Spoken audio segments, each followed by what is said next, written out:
On a cette chance-là que le mot diamant en lui-même, c'est une marque presque. C'est le luxe ultime pour certains. Tant qu'il y a de l'amour, il y aura des diamants, et tant qu'il y aura des diamants, il faudra bien des gens pour travailler dans ce métier. Dans le cadre de la vente en ligne, ce qui est le plus important, c'est la certification des pierres. Et c'est ça que les clients achètent en premier, puisque c'est ça l'élément le plus rassurant. C'est pas juste wow, il est beau et la personne qui me fait confiance. C'est je sais tout sur cette pierre. En fait, ça a l'air effrayant, mais il n'y a que 4 critères. Pour moi, c'est moins compliqué que d'acheter une voiture. Il y a une grosse différence entre l'or et le diamant. 1 kilo d'or, c'est 1 kilo d'or. 1 carat de diamant, c'est pas 1 carat de diamant. La plus grosse vente qu'on ait fait, c'est €. Et la personne n'a posé aucune question. Bonjour à tous. Aujourd'hui, dans les coulisses du e-commerce, nous allons parler d'un produit qui fait rêver depuis des siècles. Un produit qui symbolise l'amour, le luxe, la réussite, parfois même le pouvoir, mais surtout un produit qui soulève énormément de questions. Comment peut-on dépenser plusieurs milliers, parfois plusieurs dizaines de milliers d'euros en quelques clics sans avoir vu l'objet en question de ses propres yeux? Oui, aujourd'hui, nous allons découvrir les coulisses d'un univers extrêmement discret, celui des diamantaires. Un monde de passion, de transmission familiale, d'expertise, mais aussi de nombreuses idées reçues. Les diamants sont-ils un bon investissement? Comment les reconnaître? D'où viennent-ils? Sont-ils réellement incassables? Comment sont-ils transportés? Pour répondre à toutes ces questions, je reçois quelqu'un qui connaît cet univers mieux que personne. Issu d'une famille de diamantaires depuis 1888, il a fait le pari il y a plus de 20 ans de vendre l'un des produits les plus précieux au monde sur Internet, une idée qui pouvait sembler complètement folle à l'époque de l'arrivée des premiers smartphones. Aujourd'hui, il accompagne des clients dans toute la France et bien au-delà, en apportant ce qui est probablement la chose la plus importante dans ce métier, la confiance. Alors installez-vous confortablement, parce que je pense que certaines réponses dans cette interview vont véritablement vous surprendre. Je suis très heureux de recevoir aujourd'hui Samy, dirigeant de iDiamant. Bonjour Samy. Bonjour.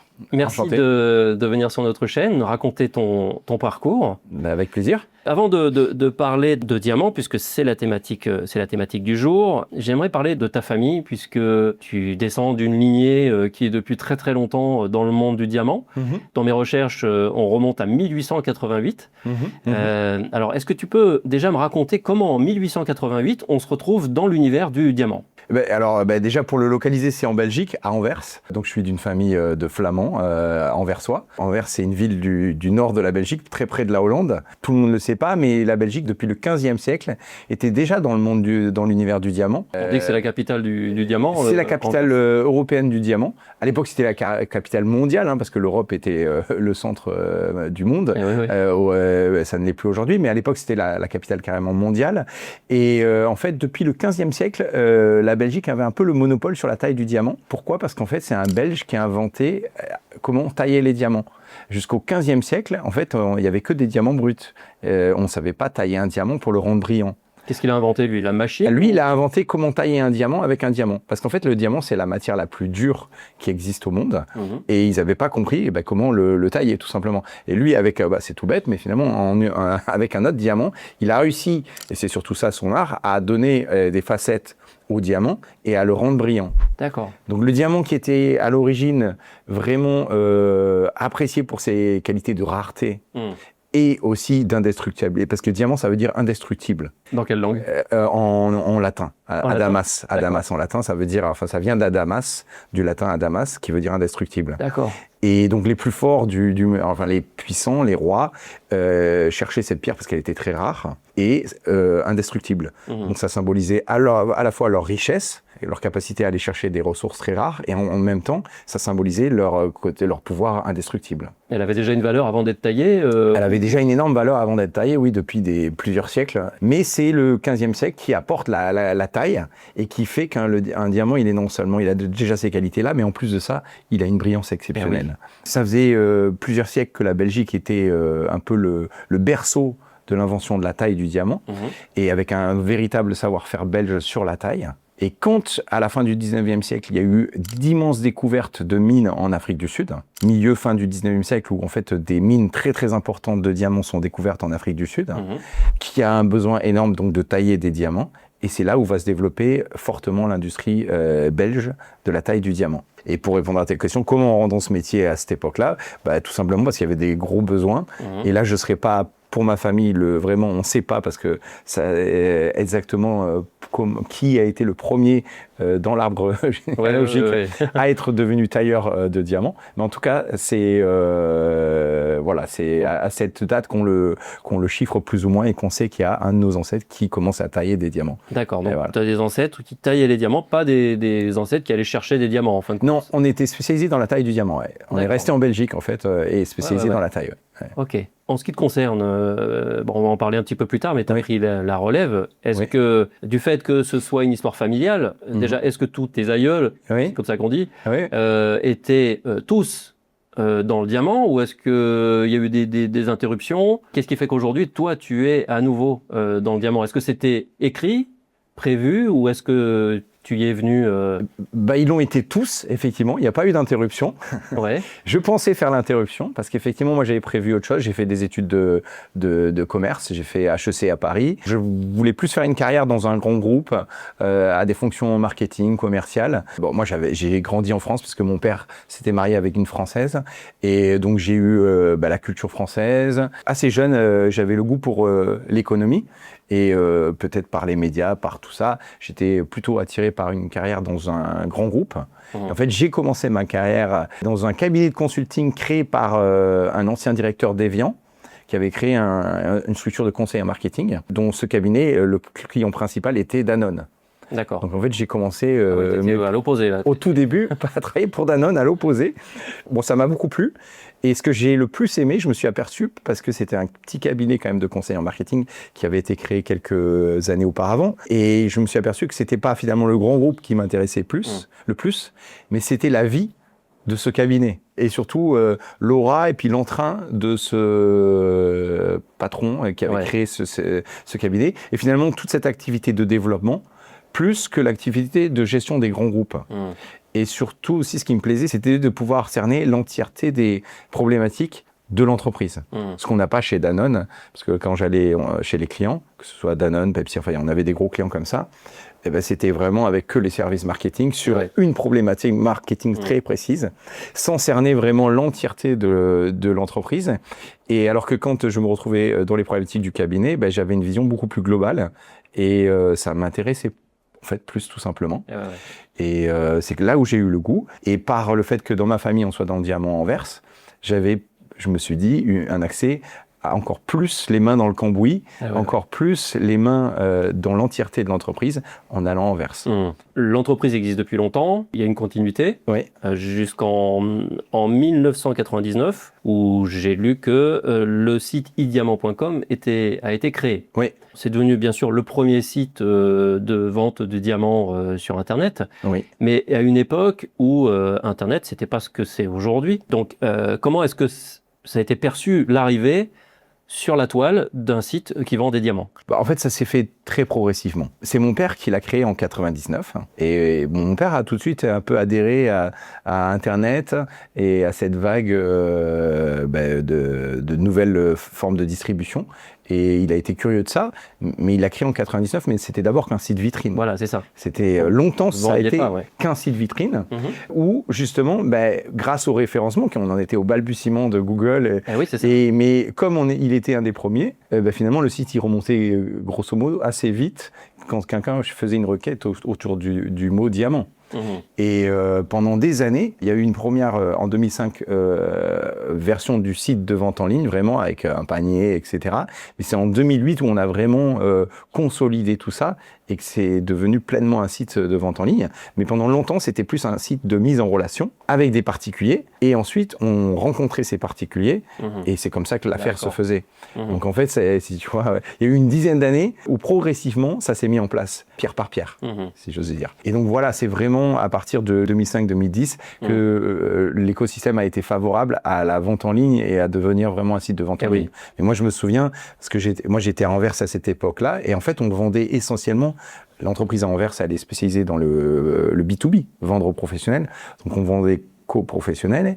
Et ce site générait quelques ventes comme de la ça demande en B2C. aux particuliers. Je me rappelle moi de ma première vente à un particulier, je me rappelle comme hier, c'est mon père qui m'a dit tiens, il y a ce monsieur qui est à Paris qui veut voir un diamant, et on s'est retrouvé à Bruxelles, un peu à mi-chemin, et lui il est venu en Thalys jusqu'à Bruxelles, moi d'Anvers à Bruxelles en train. Et c'était ma première vente à un particulier. Je l'ai rencontré dans un bar, enfin une brasserie de Bruxelles. Et on a fait la vente. Enfin, on a conclu l'accord entre nous. Et pour l'instant, c'était vraiment les premiers balbutiements. Ça devait être 2005, 2006. Je le resitue pas exactement, mais voilà. D'accord. Donc tu vas dans un bar pour rencontrer un client. Voilà, ça a commencé comme ça, ouais. Donc tu vas mise en relation avec les diamants avec toi. Ça se fait. Le diamant en question, oui, parce qu'on arrivait quand même à bien filtrer déjà la demande. Parce que dès qu'il l'a créé, mon père, quand même, il a fait tout de suite un site avec les 4C, tu vois. On a tout de suite été beaucoup dans la pédagogie. Le but, là, tout ça, c'est resté finalement, c'est le fil rouge dans la pédagogie, dans l'explication de ce qui fait la qualité et le prix d'un diamant, et de permettre aux clients de tellement bien comprendre les choses qu'après, petit à petit, il fait lui-même son choix, et le choix se restreint énormément, et je lui présentais la pierre qui était presque son choix final. C'était juste pour qu'il voit qu'il y avait bien quelqu'un derrière. Et pour le paiement aussi, parce qu'on n'avait pas encore les moyens de paiement. C'est ça, les gens ont peur de payer en ligne. On l'avait. Je pense que quand j'ai fait ce premier rendez-vous, je m'en souviens pas bien, mais on n'avait pas encore le système, donc il m'a fait un chèque, ou je sais plus comment on avait fait, où on demandait un virement par avance. Enfin, on se débrouillait, mais c'était un peu plus compliqué qu'aujourd'hui. Il y a des sacrées valeurs. Oui, voilà. Ouais. D'accord. On en profite pour faire cette petite parenthèse justement éducative concernant les 4C. Comment on reconnaît la qualité d'un diamant? Il y a 4C, comme tu viens de le dire. 4C, ça veut dire, c'est les initiales en anglais des 4 mots-clés. Carat, qui est le poids. Donc ça, c'est le critère le plus important au niveau du prix, et aussi parce que c'est celui que les gens connaissent le plus. C'est le plus aussi visuellement compréhensible, perceptible, puisque c'est tout simplement le poids et donc le volume du diamant. Ensuite, on a la clarity, qui veut dire pureté. Et ça, c'est la pureté du diamant, parce qu'un diamant, il est plus ou moins pur. C'est-à-dire qu'il a des petits défauts, parce que c'est des défauts de cristallisation. Soit un diamant est totalement pur, il n'y a eu aucun défaut au niveau... Alors ça, c'est le diamant parfait. Quand il s'est créé, c'est une cristallisation parfaite. C'est rare, mais c'est pas ultra rare. Il y a une catégorie de diamants comme ça, mais c'est les plus chers, bien sûr. Et ensuite, petit à petit, tu as des diamants qui sont de plus en plus marqués par des inclusions, et donc qui coûtent de moins en moins cher. C'est le deuxième critère. Tu as le critère de couleur, color en anglais. Donc là, un diamant, on parle bien du diamant blanc, hein, mais il est plus ou moins blanc. D'accord. Et ça va de D. En fait, ça commence pas à A, mais ça commence à D comme diamant, et ça va jusqu'à Z. Et donc les diamants entre, on va dire, D et H, ils sont blancs, et ils sont plus ou moins incolores. Et à partir de H, I, ils commencent à être teintés légèrement jaune. Et jusqu'à Z, où ils vont être très très fortement teintés. En jaune. En jaune, voilà. Et après, il y a d'autres teintes qui arrivent sur les couleurs encore plus basses. Mais on va dire, pour faire simple, c'est vraiment le plus fréquent, c'est la teinte de jaune. D'accord. Donc ça, c'est les 3 premiers. Et le dernier, qui est souvent négligé et qui est pourtant le plus important, c'est le cut. C'est la qualité de taille. Le cut, c'est le taille, mais on parle pas de taille. Hein. Les gens, des fois, confondent taille, poids et taille. Français, voilà, parce que taille en français, effectivement, ça a 2 sens, 2 significations. Là, on parle bien de la qualité de la taille, c'est-à-dire de la capacité d'avoir taillé le diamant dans ses proportions, dans ses facettes, dans ses symétries, pour qu'il émette le plus de brillance possible. Et c'est un paramètre extrêmement important. Et ça, c'est le paramètre justement qui a distingué ta famille. Voilà, et qui a distingué Anvers, parce que très vite, Anvers, au-delà de ma simple famille, c'est vraiment, pendant des décennies, c'était la marque d'Anvers. Il y avait les meilleurs tailleurs du monde. D'accord. Oui, vraiment, c'était une spécificité, un savoir-faire anversois très fort. Très, très fort. Pendant des décennies, et c'est ça qui a fait que Anvers a brillé sur la scène internationale, dans le monde du diamant, pour des décennies. Parce qu'à l'époque, ils faisaient tout de façon très artisanale. Hein. Ils étaient nombreux à cette époque-là à avoir ce savoir-faire exceptionnel? Tu me poses une colle, je ne sais pas te dire en chiffres, mais c'est pas non plus énorme. Ouais. Non, parce que quand tu vois le centre mondial du diamant, qui est donc Anvers, les 3 rues, c'est 3 rues. Et dans ces 3 rues, bon, c'est que des bureaux diamantaires, tu peux mettre beaucoup de monde, mais ça reste limité quand même. C'était. Et tout le monde travaille aujourd'hui. Il y a une telle demande que c'est un marché florissant. C'est un marché qui a toujours été, qui a eu des hauts et des bas. C'est comme le diamant, il y a des hauts et des bas, mais ça monte toujours quand même. C'est pas un marché qui s'est jamais écroulé en fait, parce que finalement la demande de fiançailles, la demande de mariage, elle est toujours là.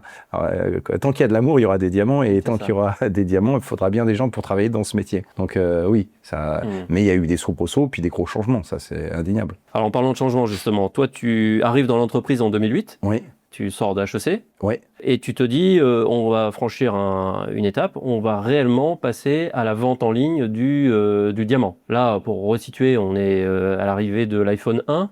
Ouais. Bon, C'est vrai. parler de technologie, ça remonte pas si loin que ça. Les gens commencent à avoir confiance dans le paiement en ligne. C'était un des éléments qui a fait que le e-commerce a mis un petit peu de temps à démarrer parce qu'il fallait que ce soit sécure. Et on considère que c'est cette époque-là où il y a un vrai décollage du e-commerce. Donc toi, tu arrives et tu décides de booster un petit peu tout ça. J'ai lu aussi que tu avais fait une formation pour devenir diamantaire expert. Alors, je sais pas où tu as lu que j'ai fait une formation, parce que j'ai pas fait une formation. Merci Lia d'avoir. C'est l'IA qui a dit ça. C'est D'accord, l'IA ok. qui a- Et ben voilà, non, c'est une invention de. C'est l'invention de l'IA. De Donc l'IA, là, oui.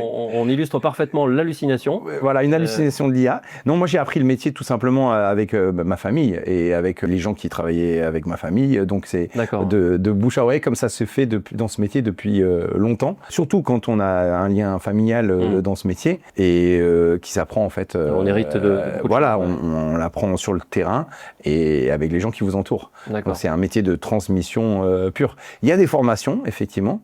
Parce qu'en fait, les grands laboratoires de gémologie font des formations, mais comme on dit toujours, ça forme des gémologues, mais pas des diamantaires. C'est-à-dire que on peut être très bon théoriquement grâce à ces formations, et c'est déjà un énorme plus. Mais ensuite, le métier, il faut le vivre. Eh oui. Et quelqu'un qui sort de cette formation, il doit aussi faire toute la route qui est la nôtre pour apprendre le métier et qui se fait sur la route justement. Eh oui.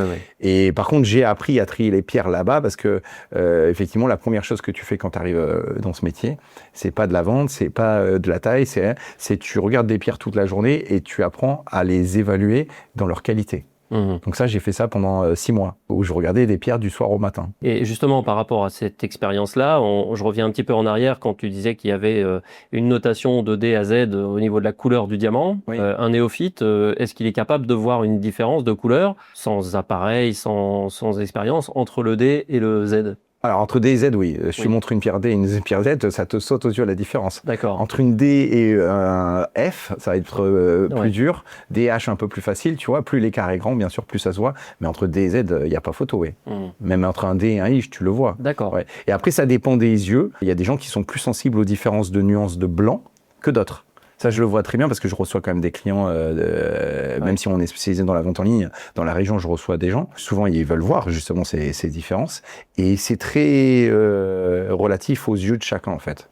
Et pas forcément le fait de porter des lunettes ou pas, d'avoir 10 sur 10 aux deux yeux. Ouais, c'est vraiment une voit pas tous les sensibilité. mêmes nuances. Voilà, il y a des gens qui sont sensibles aux nuances de couleurs, d'autres moins. Vous avez choisi de faire de la vente en ligne. Oui. Pourquoi uniquement la vente en ligne ? Pourquoi pas ouvrir un magasin ? Bah ça tient à mon père. C'est que c'est lui qui a lancé l'idée, c'est lui qui a lancé le plus que l'idée, puisqu'il l'a fait concrètement, il a créé la version 1 du site. Et lui, il était justement très passionné par toute cette vague Internet et cette révolution Internet. Ouais. Et il a voulu que ça se fasse via le web. Et moi, j'ai continué ça. Alors avant de changer de thématique, il y a une question qui m'intrigue, c'est quand tu annonces ton métier à quelqu'un, Oui. comment est-il perçu ? Comment est-ce que les gens imaginent ton quotidien ? Est-ce qu'ils te voient comme un milliardaire ? Est-ce qu'ils t'imaginent dans une belle villa, à voyager en avion tout le temps avec une jolie petite sacoche attachée au poignet ? Ouais, alors je sais pas la sacoche accrochée au poignet s'il imagine, mais le reste souvent oui, parce qu'en fait c'est vrai que le métier diamantaire, comme le mot, ça évoque le brillant, le luxe. On a cette chance-là que le mot diamant en lui-même c'est une marque presque. Ouais. C'est-à-dire que le mot diamant c'est presque aussi fort que le mot luxe, voire pour certains même plus fort. C'est le luxe ultime pour certains. Oui, c'est beaucoup associé à l'image de richesse. Après, la petite mallette, c'est peut-être pour ceux qui ont vu plus de films ou qui ont des images comme ça. Oui, il peut y avoir peut-être aussi. Après, oui, il y a ce qui vient souvent avec ça, c'est l'image du secret. Du secret, de tout le mystère qu'il y a autour. Parce que c'est un métier qui est très peu connu. Il y a une grosse partie imaginaire, émotionnelle, mais dans le concret, les gens se disent qu'est-ce que c'est ? Voilà. Alors que tous les autres métiers souvent sont très bien, enfin plus perçus correctement dans le concret du métier. Quand je fais ce métier, les gens, ce qui va derrière, après quand ils creusent un peu, ou des gens, par exemple du business, ce qui va les intriguer, c'est l'aspect sécurité. Et pour les gens qui commandent, pour les clients, finalement les questions qui reviennent le plus, c'est l'aspect sécurité du transport. On va y venir un petit peu plus tard. Là, on va parler justement purement e-commerce, puisque c'est la thématique aussi des coulisses du e-commerce. Pour moi, ça a toujours été compliqué d'imaginer pouvoir acheter un diamant de plusieurs dizaines, enfin milliers ou dizaines de milliers d'euros sans l'avoir vu. Bon, ça repose, j'imagine, sur une notion de confiance, mais comment est-ce que vous faites pour instaurer ce climat de confiance? Finalement, le client va recevoir son produit, il l'aura pas vu, il l'aura pas touché, il l'aura pas porté. Oui, en fait, c'est beaucoup de critères, c'est beaucoup de facteurs qui font que tu instaures la confiance. C'est pas un seul facteur. Pour chaque client, il y a un facteur qui est dominant chez lui et qui va être vraiment l'élément qui va le rassurer. Mais d'un point de vue pour celui qui gère le site et ceux qui y participent, c'est un ensemble de paramètres qui vont faire la confiance. Dans le cadre de la vente en ligne, ce qui est le plus important, c'est la certification des pierres. Ouais. C'est-à-dire que nous, on vend que des diamants qui sont certifiés par des laboratoires indépendants, qui sont très très reconnus et qui ont noté la pierre dans son poids, dans ses fameux cassés, son poids, sa couleur, sa pureté et sa qualité de taille. Donc en fait, il y a un arbitre qui a donné une note et qui a délivré un certificat d'identité de la pierre, qui a même gravé la pierre au laser pour dire ce certificat et cette pierre se correspondent bien. Et c'est ça qu'on vend en premier. Et c'est ça que les clients achètent en premier, puisque c'est ça l'élément le plus rassurant. Si tu achètes une pierre dans une marque ou dans une bijouterie, sans certificat, bon maintenant ils en vendent aussi avec certificat, et ben tu peux faire confiance qu'à la marque, qu'à la personne qui... Là, tu fais confiance à un laboratoire. Et il y a 3 laboratoires, HRD, IGIA, qui sont vraiment les références. Et tu sais que si cette pierre a été notée comme ça par eux, tu peux y aller sereinement. Quoi. Ouais, tu sais, et surtout, tu as une transparence totale de ce sur quoi tu achètes. Tu peux y aller, mais en plus en pleine connaissance de cause, parce que c'est pas juste une garantie « Ah, cette pierre est un diamant ». C'est en plus de ça, cette pierre est un diamant, mais cette pierre a cette couleur, cette pureté, d'où ce prix. C'est pas juste « Wow, il est beau » et la personne qui me fait confiance. Je sais tout sur cette pierre. Quand un client passe une commande sur ton site, est-ce qu'il t'appelle ou...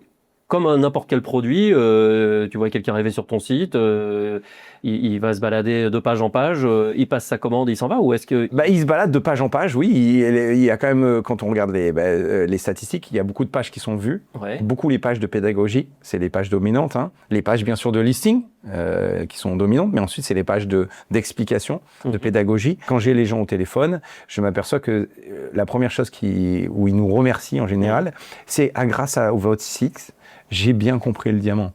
Vraiment. Je pense que c'est ça qui rassure le plus. C'est comme dans la vraie vie, en fait. Quelqu'un qui t'explique bien les choses, dans le niveau de détail que tu veux, parce qu'on a une progressivité, déjà, tu lui donnes ta confiance ensuite. Et finalement, c'est pas toujours que tu rencontres des gens qui t'expliquent bien les choses. Et même toi, en tant que... Enfin, même avec des prestataires, des fois, moi, je sélectionne ici des fois mes prestataires dans leur capacité à m'expliquer bien les choses. Plutôt qu'être un peu dans le flou, et de là tu te dis bon il va... ou dans le trop technique, et à ce moment-là on perd tout le monde. Voilà, il faut être... c'est le bon dosage. Tu disais à l'instant que grâce à ces certifications, tu pouvais garantir la traçabilité d'un diamant, sa valeur. Est-ce que tous les sites qui vendent des diamants en ligne proposent ces mêmes garanties, ou est-ce que d'autres passent à côté? Non, justement, c'est là où il faut faire attention, c'est que tous les sites ne proposent pas, tous les marchands, au-delà des sites, ne proposent pas ces garanties. Il n'y en a que 3 grandes, parce qu'en fait, des gens peuvent se faire abuser par le fait que « Ah, il y a un certificat, donc je fais confiance ». Non, parce qu'il n'y a que 3 grands certificats. Et qu'est-ce que je dis par 3 grands certificats? C'est qu'ils sont à la fois reconnus internationalement et qui sont très stricts dans la notation. Tu as des certificats qui sont très stricts dans la notation, mais qui n'ont pas une reconnaissance mondiale. Et tu as des certificats qui ont une reconnaissance mondiale, enfin une connaissance mondiale, mais pas forcément une notation très stricte. Donc il faut allier ces 2 facteurs-là. Et ces 2 critères-là, il n'y en a que 3 qui sont vraiment reconnus. C'est HRD, IGI et GIA. D'accord. Voilà. Et ces certifications n'interviennent pas dans le cadre d'un diamant de laboratoire ou de synthèse? Si, aussi? Oui, si, tout à fait. Bon, ça, c'est récent, les diamants de synthèse. C'est récent. Pendant des années, il n'y avait pas cette problématique-là. Cette problématique, elle est tout à fait nouvelle, mais les laboratoires et les diamantaires l'avaient vu venir quand même. Et les certificats, les laboratoires ont des machines qui permettent de détecter sans faille un naturel d'un synthétique. D'accord. Et sur tous les certificats, aujourd'hui, il est écrit en tout début du certificat, si c'est un diamant naturel, ou un diamant de laboratoire. Tu le sais, ou en diamant de synthèse, peu importe la terminologie, mais en général, les certificats utilisent en anglais la terminologie diamant de laboratoire. Tu le sais avec certitude parce que eux l'ont vérifié.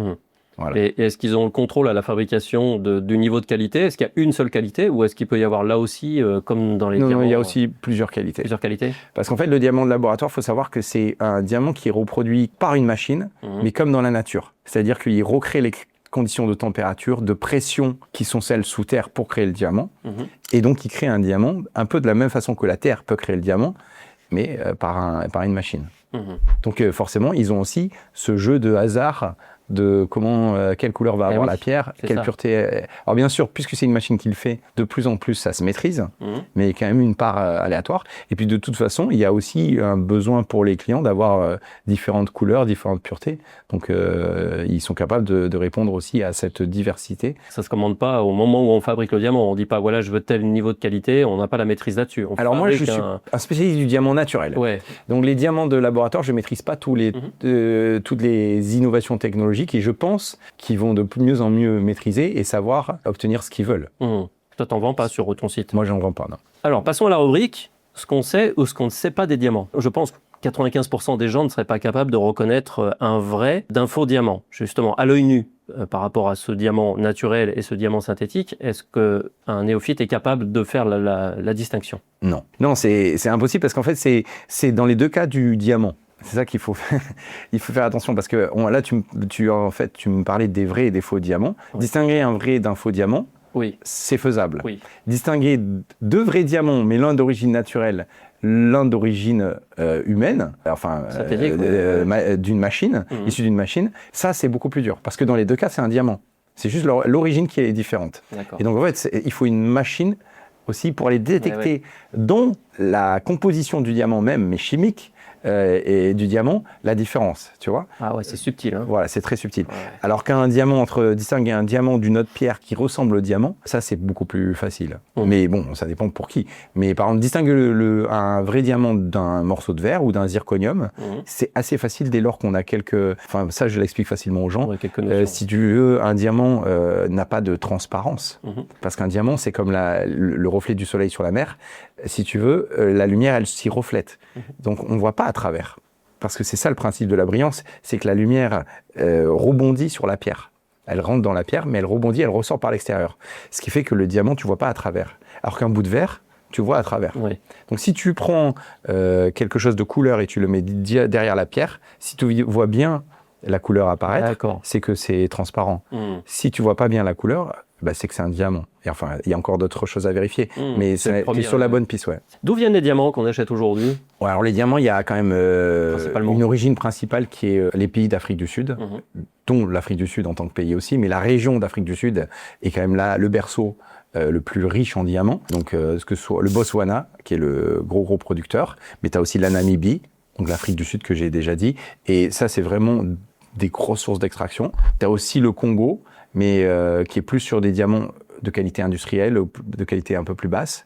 Et après, pour l'hémisphère nord, le Canada et la Russie. Et j'ai oublié l'Australie aussi. Oui, il y en a un petit peu partout en fait. Pas en Europe, malheureusement. Eh ouais. Il y a un lien géologique? C'est purement géologique même, mais je suis pas assez géologue pour te l'expliquer. Mais tu constates que là, pour l'instant, quand même, c'est plus au niveau des pôles. Parce que vraiment, la Russie et le Canada, c'est au niveau du pôle nord. Ouais. Et l'Australie, quand on est quand même aussi un peu près des pôles, et l'Afrique du Sud aussi, tu vois. Mais je suis pas assez. D'où la raison pour laquelle sur la bande centrale, on n'en trouve pas. Peut-être. Mais bon, on en trouve au Congo quand même aussi, donc tu vois. Donc, et le Botswana qui est quand même pas le pays c'est le Botswana qui a la plus grosse production, alors que c'est pas le pays le plus proche du pôle dans la région d'Afrique du Sud.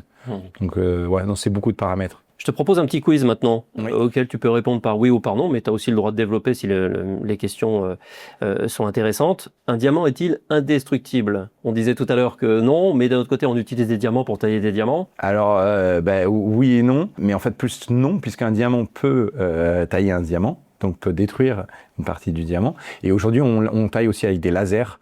Donc l'homme a inventé des machines et des outils qui peuvent casser le diamant.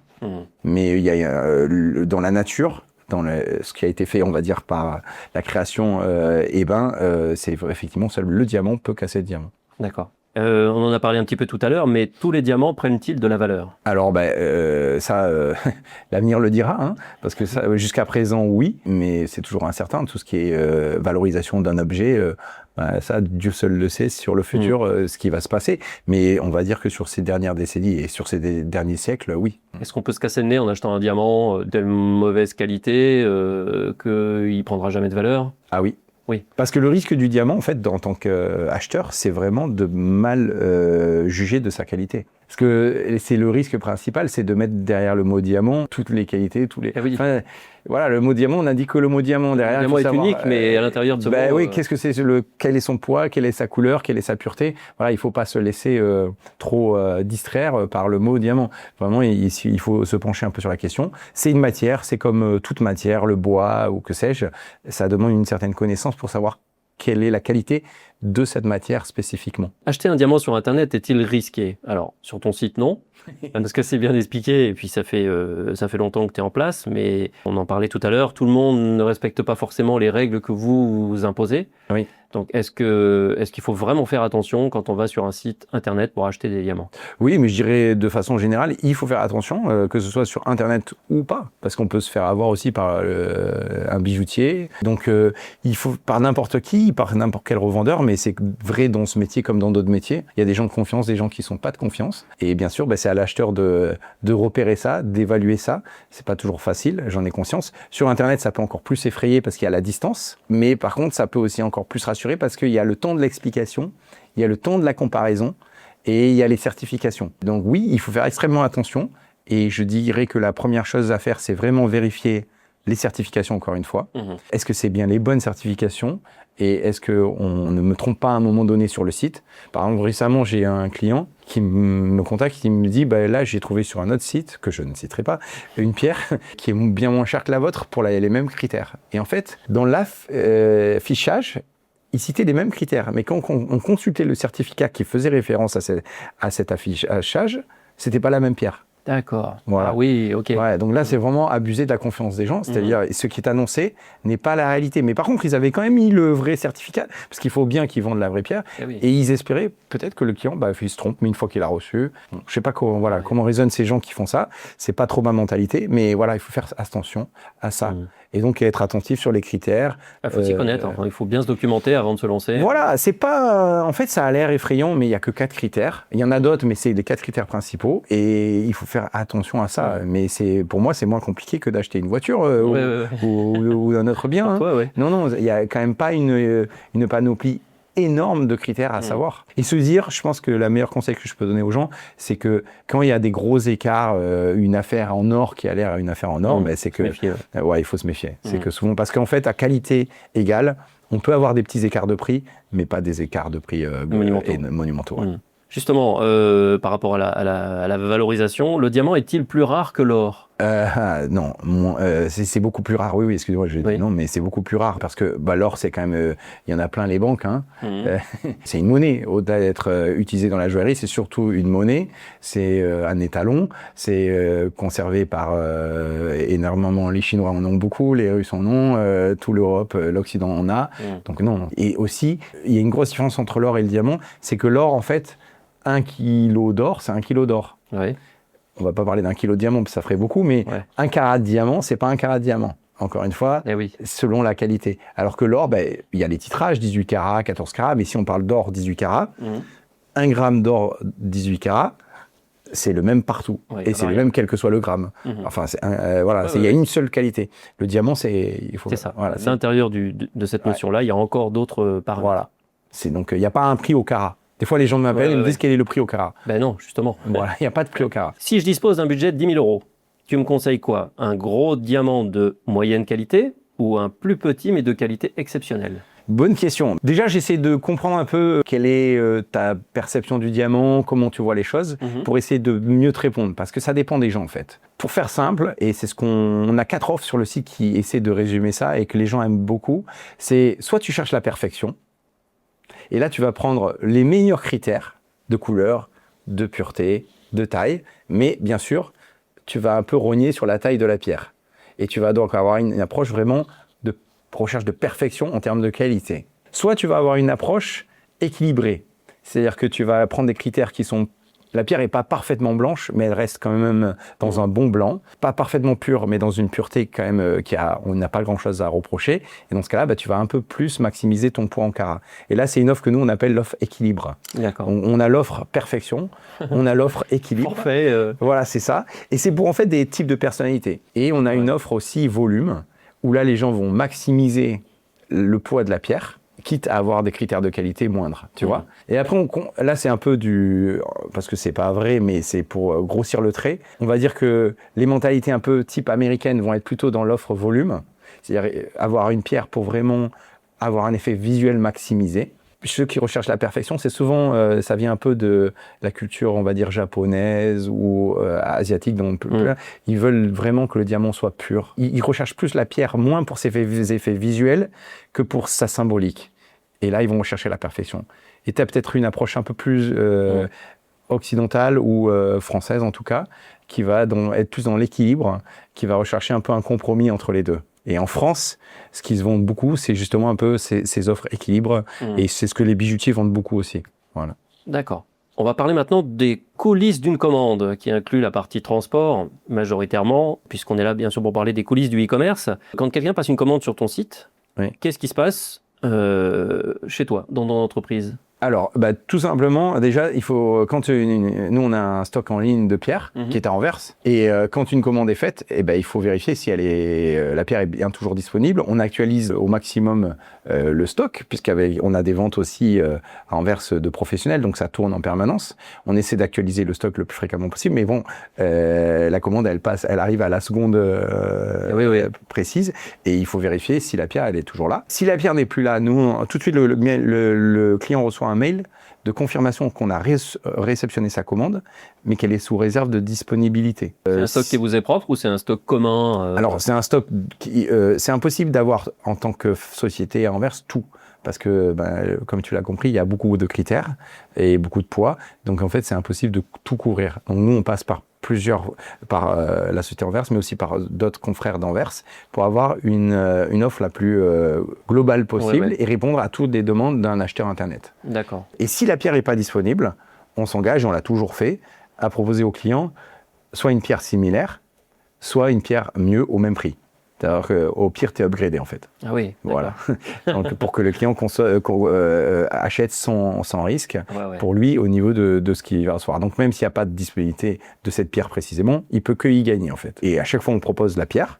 Donc, on ne l'impose pas. On propose la pierre de remplacement. Donc, soit similaire, soit mieux. Et on attend la validation du client, son accord pour traiter la commande. D'accord. Voilà, ce qui généralement il fait, puisque, comme je te dis, soit c'est pareil, soit c'est mieux, et au même prix. Et ensuite, une fois que ça c'est fait, on va lancer la fabrication du bijou.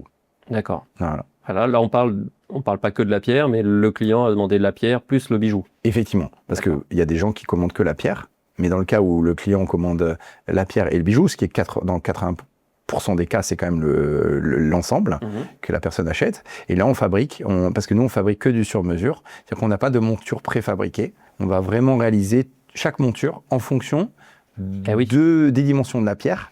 Parce qu'il y a des tas de variantes. Voilà. Et puis surtout, chaque pierre, même si, par exemple, je te dis, un diamant, il fait 0,50 carats, il ne va pas être taillé, justement, s'il est plus ou moins bien taillé, exactement dans les mêmes proportions. Donc, avec le même diamètre, etc. Donc là, on va faire la monture pour les proportions de ce diamant spécifiquement. Et selon le tour de doigt aussi. Parce que, par exemple, pour une bague, ce qui fait l'équilibre proportionnel d'une bague, c'est aussi ses fonctions du centre, de la pierre de centre et du tour de doigt. Voilà, parce qu'une même bague pour un 48 et une même bague pour un 58, c'est quand même une grosse différence de volume. De volume et de prix, j'imagine aussi. Non, on met qu'un prix parce que sinon ce serait trop compliqué. Déjà, il y a beaucoup de... voilà, donc ça, on le prend pour nous. Mais il faut savoir que le tour de doigt moyen en France, la majorité des commandes, c'est du 52-53. C'est voilà, ça tourne autour de ça. Donc là, je t'ai donné un peu de deux extrêmes, 48, 58. Voilà, en gros, ça fait tout. Mais c'est pas des grandes différences. En poids d'or, ça fait pas une énorme différence. Ça peut être monté sur or ou argent ou... Nous, on fait que de l'or. D'accord.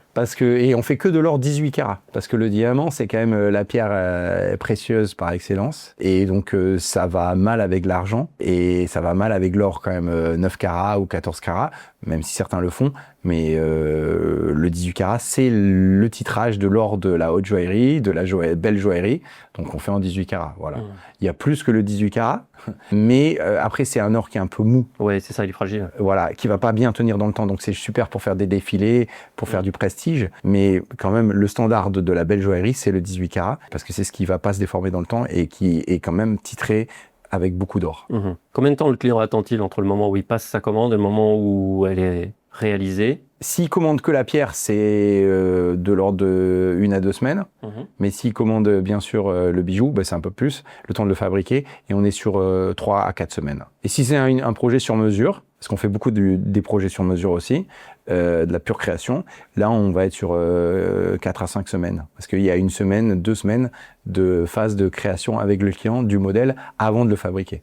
En général, c'est fait en one shot. La commande est passée en ligne, on clique sur acheter et c'est parti. Ou est-ce qu'il va falloir, il y a un échange avec le client sur un certain nombre de critères peut-être pour affiner la demande? Alors il y a de tout. Il y a de tout parce que vraiment il y a des clients qui peuvent commander, on n'a même pas eu un mail, même pas un appel et la commande est passée, des fois pour des montants même importants. Et puis il y a des gens qui vont nous appeler beaucoup de fois et le processus est beaucoup plus long. Donc là ça dépend des personnalités, des acheteurs tout simplement. Voilà. Donc là il y a vraiment de tout. Il y a de la fidélisation et des gens que vous avez identifiés qui reviennent? Beaucoup. Ouais, pour moi, c'est ceux qui, pour moi, est le plus important même. Parce que finalement, avec les années, on a créé notre clientèle fidèle. Et ok, on n'achète pas un diamant comme on achète du pain. Hein. On est moins, enfin, c'est pas la même fidélité. Mais un homme qui achète la bague de fiançailles chez nous, ensuite, il va acheter de l'alliance 1 an plus tard en général. Après, ils vont avoir des enfants. Souvent, pour un enfant, on offre un pendentif de naissance. Et puis après, dans le temps, il y a des besoins de bijoux quand même tout au long d'une vie amoureuse et d'une vie familiale. Donc oui, il y a une fidélité, bien sûr. On va dire que la fidélité, la fréquence idéale pour moi, c'est tous les 2 ans. Ça c'est quelqu'un qui achète avec une bonne régularité un bijou diamant. Maintenant, il y a un peu tous les cas de figure là-dessus aussi, des gens qui sont partis, qui reviennent. Bon voilà, parce qu'il y a tous les cas. Mais pour moi, c'est le critère numéro 1 pour savoir qu'on fait du bon boulot, quoi. Oui, bien sûr. Ensuite arrive la question du transport, qui brûle toutes les lèvres. Comment est transporté un diamant? Est-ce que le transporteur sait qu'il transporte un diamant? Non. Alors ça, c'est la discrétion, l'élément de discrétion est clé là-dessus. Ça inquiète beaucoup les gens qui commandent. C'est la question première des gens qui commandent, c'est comment ça va se passer au niveau du transport, parce que je comprends l'inquiétude. Alors on a un emballage qui est tout à fait neutre. Il n'y a pas écrit diamant sur l'emballage. Et l'autre avantage du diamant, ce que je rappelle toujours à mes clients, c'est que, en fait, c'est quand même petit. Donc très discret. C'est-à-dire que nous, on va mettre du papier bulle et personne ne peut savoir ce qu'il y a à l'intérieur du colis. Pas de nom diamant et aucune, même si vous touchez le colis dans tous les sens ou vous essayez d'entendre le bruit qu'il y a dedans, vous pouvez pas comprendre qu'il y a un bijou dedans. Donc ça passe un peu comme une lettre à la poste. Et ça, c'est le vrai avantage de l'envoi d'un bijou, c'est que ça peut être très discret. Contrairement, moi j'ai des connaissances qui vendent des produits hi-fi par exemple. On peut, s'il y a une télé dans un, tous les transporteurs le savent. Le diamant, ça passe inaperçu. Et là, quand vous allez remettre le colis au transporteur, est-ce qu'il y a un transporteur qui vient chez vous, chez iDiamant, toc toc, bonjour, je viens faire la ramasse des colis aujourd'hui. Là, il sait forcément qu'il y a des diamants dedans, ou est-ce que c'est vous qui allez déposer de manière anonyme les colis Alors là, sur ça, on le fait de la façon la plus anonyme possible, mais donc ça reste confidentiel. Confidentiel. Et après, par contre, pour la réception chez les clients, ce qui est le point le plus important, on a un système où c'est remis que compte signature et présentation de la carte d'identité. D'accord. Donc en fait, c'est super sécurisé. Et même l'épouse ou la compagne ne peut pas retirer le colis parce qu'il est que au nom du destinataire. Ce qui est très important, c'est plus une question de discrétion pour de la sécurité, mais c'est que ce soit pas la destinée qui reçoive le colis. Accidentellement Et là, alors là, tout l'effet waouh, l'effet waouh serait perdu. Donc non, on a justement ce système où c'est que le destinataire est vraiment en son nom et prénom avec sa carte d'identité qui peut retirer le colis. Quand le colis est parti, est-ce que toi tu vis bien l'expédition d'une pièce qui va coûter beaucoup d'argent? Oui. Est-ce que tu as une montée d'adrénaline? Est-ce que tu dors bien la nuit, sachant qu'il y a peut-être un diamant à 20 000 € qui va être livré, qui doit être livré demain? Ou est-ce que tu confies ça de toute façon au transporteur? J'imagine qu'il y a des assurances. Ouais, voilà. Transport. Non, on est assuré. On travaille avec le même transporteur depuis des années. Enfin, on en a plusieurs, mais quand même le principal, celui qu'on recommande aux clients. Et c'est super efficace. Franchement, il y a très peu de. Il n'y a pas de colis qui se perd parce que nous, ça nous arrive. Ouais, mais en fait, avec ce système-là, très peu. D'accord. Non, très peu. Et on est assuré à 100%, quoi qu'il en soit. Mais bon, ce serait embêtant parce que souvent, j'essaie avec les clients de leur permettre d'anticiper au maximum pour pas se retrouver à recevoir le colis une semaine avant ou 2 jours avant les fiançailles, que s'il y a un problème sur la livraison, on puisse pas en faire une deuxième, vous voyez. Donc, il vaut mieux commander genre 2 mois avant. Comme ça, si jamais il y a un problème, on peut toujours en refaire une. Ils sont assurés, on va les rembourser à 100%, etc. Mais en fait, je dors bien quand même sur mes 2 oreilles parce que malgré ça, même quand c'est à la dernière minute, le transport est est très fiable. Il n'y a pas à dire. D'accord. Ouais. Et ça n'a fait que progresser. C'est-à-dire que il y avait plus de problématiques avant qu'il y en a aujourd'hui. Plus ça va, plus les années passent, moins il y a de problématiques. Ce que j'aurais pas cru, parce que de plus en plus il y a de colis, mais plus les logisticiens, comme toi, sont quand même devenus, en tout cas en ce qui concerne, je connais pas toute la logistique, mais en ce qui me concerne sur mon activité, fiable. Et ça se passe très bien. Voilà. D'accord. Avec quelques couacs, mais très rarement. Et qu'en est-il de la question du retour? Est-ce que ça existe dans votre domaine? Comment est-ce que le client peut dire, en fin de compte, ça correspond pas à ma commande, je veux le retourner? Oui, alors tout à l'heure, tu m'as posé une question sur les éléments de réassurance et j'y ai pas pensé. Je t'ai dit c'est multifactoriel et c'est un des facteurs. C'est effectivement, on a une garantie satisfait ou remboursée 30 jours, qui fait que à compter du jour où le client reçoit le colis, il a 30 jours pour nous le retourner sans aucune autre raison que l'envie de le retourner. D'accord. Voilà. Mais c'est très peu utilisé. Parce que c'est pas un achat qu'on fait de façon trop impulsive quand même. Les gens réfléchissent cet achat et pour une date très importante. Donc en général, et nous on essaie de coller aux besoins et de satisfaire au maximum les clients. Donc eux, ils ont bien réfléchi en amont ce qu'ils voulaient et nous, on fabrique ce qu'ils voulaient. Donc il n'y a aucune raison qu'il y ait un retour et c'est vraiment aussi, je te parlais, pour moi le critère de la fidélité était pour moi un des facteurs clés pour me dire on fait du bon boulot. Et le retour, c'est pareil. Voilà. Si on aide le client à bien faire son choix, et si nous, on fait bien ce qu'on a promis, il n'y a pas besoin, il n'y a pas de crainte sur le retour. C'est juste là une garantie pour le client, pour passer à l'acte, de se dire, j'ai cette garantie-là. T'as pas le phénomène qu'on peut avoir dans le prêt-à-porter de je passe commande pour un événement et puis je renvoie le produit une semaine après? Le produit favorise ça, oui. Parce que sur nous, c'est des paniers importants, donc c'est des actes quand même assez réfléchis. Et finalement, il y a peu d'achats d'impulsion où j'achète ça juste pour me faire plaisir pendant. Oui, peut-être que dans le vêtement, en plus, il y a des gens qui en profitent, qui elles portent le vêtement quelques jours, puis après elles le retournent. Alors que là, le diamant, on peut pas l'offrir à sa compagne ou à sa femme, et puis lui dire maintenant on le retourne. Donc non, il y a pas trop ce problème. Dernière rubrique concernant les questions des auditeurs. Oui. As-tu connaissance d'avoir vendu un bijou, ou un diamant, à une célébrité? Non, mais je sais que j'ai vendu pour le neveu d'un premier ministre de l'époque, d'une certaine époque. Mais je peux pas dire mais il m'avait, parce que il portait le nom du premier ministre.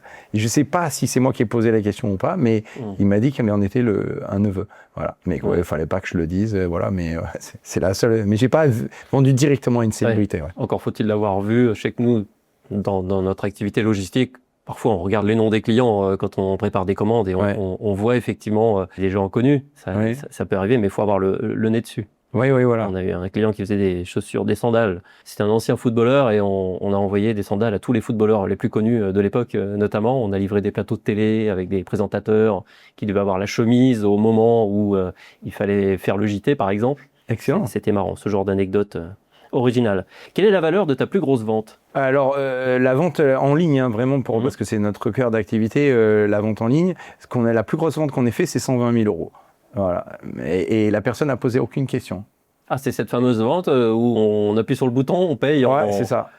C'est surprenant. Wow. On a eu d'autres. C'est pas ma première plus grosse vente, c'était, je m'en souviens très bien, parce que c'était au tout début. On avait une fois vendu 35 000 € comme ça à un Slovène. Et le gars, il a acheté de Slovénie. et il avait rien demandé. C'était au tout début, c'était peut-être 2008, tu vois. Ouais. Vraiment, et il a commandé sans aucune question, et on n'y croyait pas. Paiement par virement, le temps que à l'époque il n'y avait pas les virements immédiats, on attend 2-3 jours, tac, le virement arrive, on le livre et tout s'est bien passé. Et ouais, c'était peut-être la première grosse vente qui m'a marqué, mais l'autre m'a marqué aussi.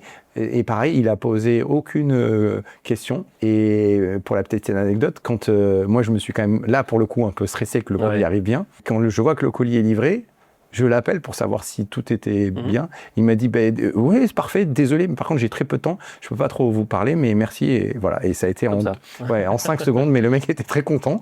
Pour lui, j'avais l'impression qu'il avait acheté une baguette de pain. Ouais, c'est fou. Ça. Tu l'as revu après sur le site? C'est quelqu'un qui est... non, je l'ai pas revu, mais c'est pas si vieux que ça. Ça fait 3 ans, cette vente, donc on va voir. Peut-être ça va se repasser. Espérons. Ouais. Alors, j'ai trouvé un truc super intéressant sur Internet. J'aimerais beaucoup recevoir les gens qui créent ça. Que penses-tu de ces entreprises qui proposent de transformer les cendres des défunts en diamants, puis en bijoux? Waouh, ouais, j'en ai entendu parler. Ça fait quelque temps que ça existe, ça. Hein. C'est aux États-Unis surtout. Oui. Hein. En France, je pense pas que ça se fasse. Ouais. Ça serait interdit ou? Alors, j'ai pas la connaissance de comment si ce serait possible ou pas. Je me suis pas trop penché sur la question, je t'avoue. J'ai trouvé ça super original. C'est très original. Maintenant, c'est aussi, je pense, très clivant. Et il va y avoir des gens totalement pour, des gens totalement contre.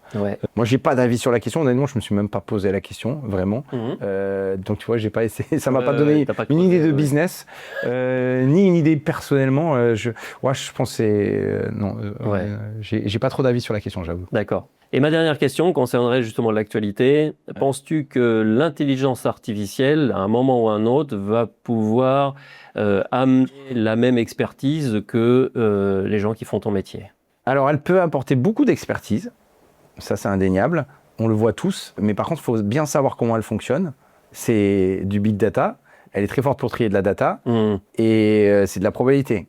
C'est-à-dire qu'elle est très forte pour synthétiser et aller dans un sens. Mais si tu lui reposes la question, elle va aller dans un autre sens puisque c'est des purs probas. Donc elle est très forte pour donner des options, mais pas pour choisir. Par exemple, là, tu me posais la question, si j'ai 10 000 €, qu'est-ce que j'achète comme pierre?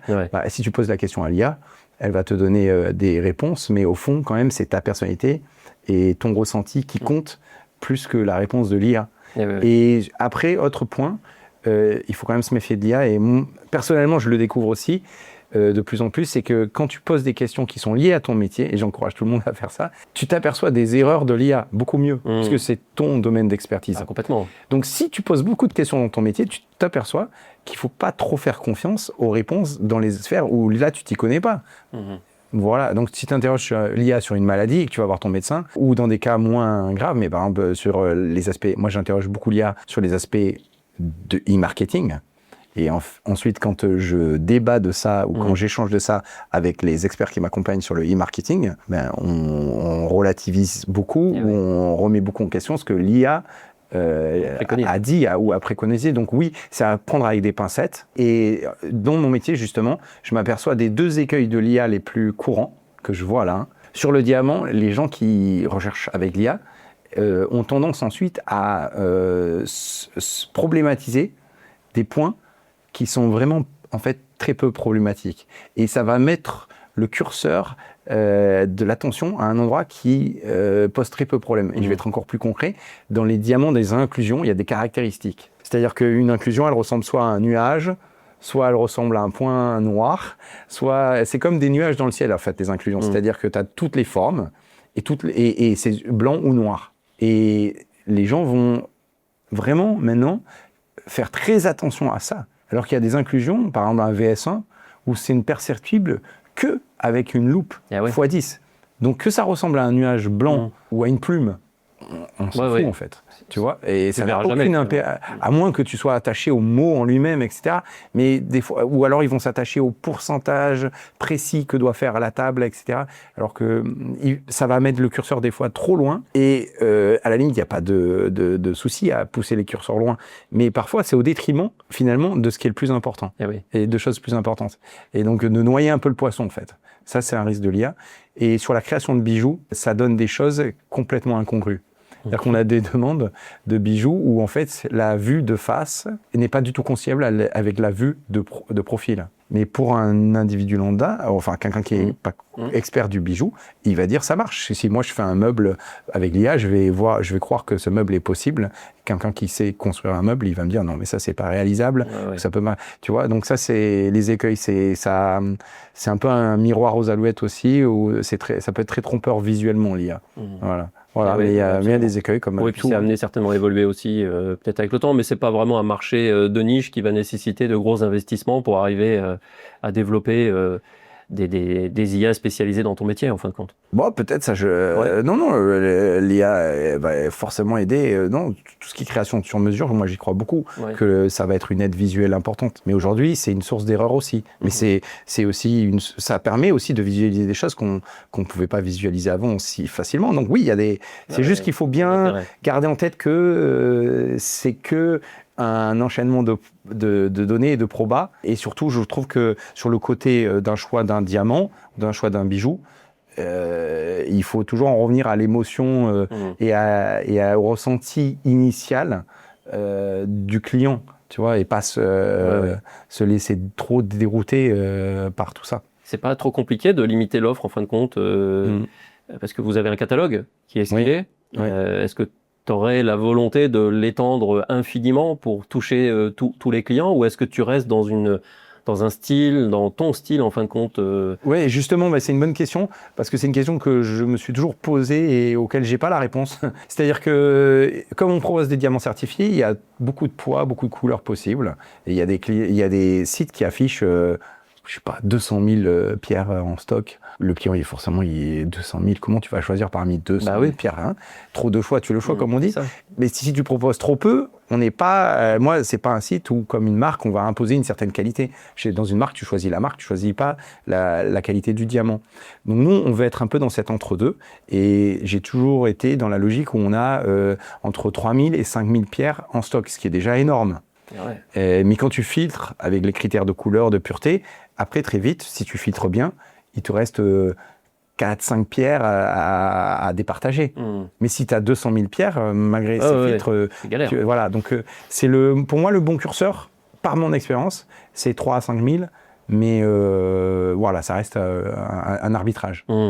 Après, j'ai fait le tour de mes questions. Est-ce qu'il y a d'autres choses que tu voudrais dire sur ton métier, ton expérience ou sur ton site que je recommande de toute façon? Parce que moi, j'ai appris beaucoup de choses, comme tu disais, au travers l'éducation. Je suis pas forcément client du diamant, mais en allant visiter ton site, j'ai découvert plein de choses intéressantes en fin de compte qui m'ont permis justement de concevoir cette interview. Est-ce qu'il y a d'autres points que tu penses devoir dévoiler ou conseiller, recommander à des clients? Non, je pense que merci de la qualité de ton entretien, parce que tu as couvert beaucoup de sujets et je pense qu'on a abordé la plupart des grandes problématiques. Donc merci de la qualité de tes questions. Nous, notre optique, c'est de faire un site qui est le plus transparent, le plus pédagogue possible. Après, effectivement, dans les questions que tu m'as dit, qui dans mon métier, qui est parfois la frustration, on va dire, c'est que certains clients se posent pas forcément toujours toutes les questions, peuvent se laisser abuser par certaines choses. Donc j'ai envie de dire aux clients, n'hésitez jamais à m'appeler, à nous envoyer un mail, à avoir un échange avec nous pour défricher certaines problématiques et avoir en tout cas notre avis, même si c'est pas au final celui qu'ils vont retenir, mais avoir notre point de vue par rapport à leur sélection et à leur choix, parce que c'est quand même, ça reste effectivement un choix important. Nous, notre panier moyen, c'est quand même entre 3 et 4 000 euros selon les années. Donc, c'est un achat qui reste par rapport au panier moyen sur Internet, lourd financièrement impliquant. C'est un gros panier sur Internet. 100 euros, enfin un peu moins de 100 euros. Ouais, c'est moins de 100 euros. Hein, donc là, on est bien au-dessus. C'est un peu contradictoire, mais on fait tout pour que tout soit dit via le site et qu'un maximum d'informations soit pour que l'achat puisse se faire directement. Mais en même temps, j'ai envie de dire aux clients, et parce que c'est la partie peut-être que j'apprécie le plus aussi, c'est le conseil aux clients. Et finalement, ce qui, dans mon métier, est le plus satisfaisant, c'est aussi cette partie-là, que je fais via l'explication sur le web, mais aussi via les échanges, encore une fois, par écrit ou par téléphone aux clients, et qui, pour moi, sont vraiment ma valeur ajoutée la plus importante. Quand tu amènes cette notion de conseil, là, le taux de transformation derrière, de vente, il est beaucoup plus important. Ah oui, Tu sens oui, que oui. les gens ont besoin de ça pour passer à l'action. Ouais, oui, oui, ou en tout cas, je pense avoir le goût de ça, hein, et on va dire, la mentalité pour faire ça, et que je pense que ça fonctionne bien quand effectivement les gens m'appellent ou m'écrivent des mails, et que c'est pour moi, j'ai du plaisir à le faire, et ça doit se ressentir, et voilà. Ouais, bah ça se sent en tout cas. On sent que je suis très très content de cette interview parce que personnellement j'ai appris beaucoup de choses. J'espère que ceux qui nous verront également. Et puis je ressens vraiment chez toi cette passion. Enfin, t'es vraiment là où tu devrais être, quoi. Ah, mais merci. Ben, merci d'être venu. Ouais, Et puis une prochaine interview. avec plaisir. Aujourd'hui, nous avons parlé de diamants, mais surtout de confiance. Confiance quand on achète sans voir, confiance dans l'origine des pierres, confiance dans celles et ceux qui travaillent dans l'ombre. Et c'est exactement ce que nous faisons avec les coulisses du e-commerce. Vous montrer l'envers du décor, raconter des histoires vraies, humaines, faites de passion, de risques et de réussite. Parce qu'au départ, vendre des diamants en ligne semblait fou. Pourtant, Samy nous prouve qu'avec de la persévérance, tout devient possible. Si cette interview vous a plu, soutenez-nous. Abonnez-vous, likez, partagez. Dites-nous également en commentaire ce qui vous a le plus surpris dans cette interview. Et surtout, quel univers ou quel entrepreneur vous aimeriez découvrir dans un prochain épisode. Si vous souhaitez vous aussi venir partager votre histoire, votre parcours sur notre chaîne, écrivez-nous. Merci Samy pour ta confiance et merci à vous de nous suivre. On se retrouve très bientôt pour un nouvel épisode et n'oubliez jamais, derrière chaque clic, chaque commande et chaque colis expédié, il y a des femmes, des hommes et des histoires extraordinaires.